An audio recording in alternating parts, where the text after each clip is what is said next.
استاد یک سوال دیگر اجازه هست استاد که امین خوراک اب سحری رو چه میگن دهان رو بر وقتتر محکم کردن.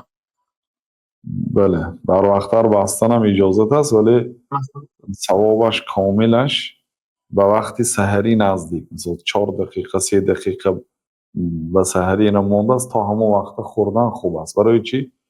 مقصد شریعت این است که همین آدم گرسنه نماند، چون که بر وقت طعام خورد مدتی طعام نخوردنش دور و دراز میشد و بر وقت گرسنه میماند، سانه عذاب میکشد. برای همین شریعت ترغیب میکند که در آخرین لحظه ها سحری کنید و در اولین لحظه های غروب آفتاب افطار کنید.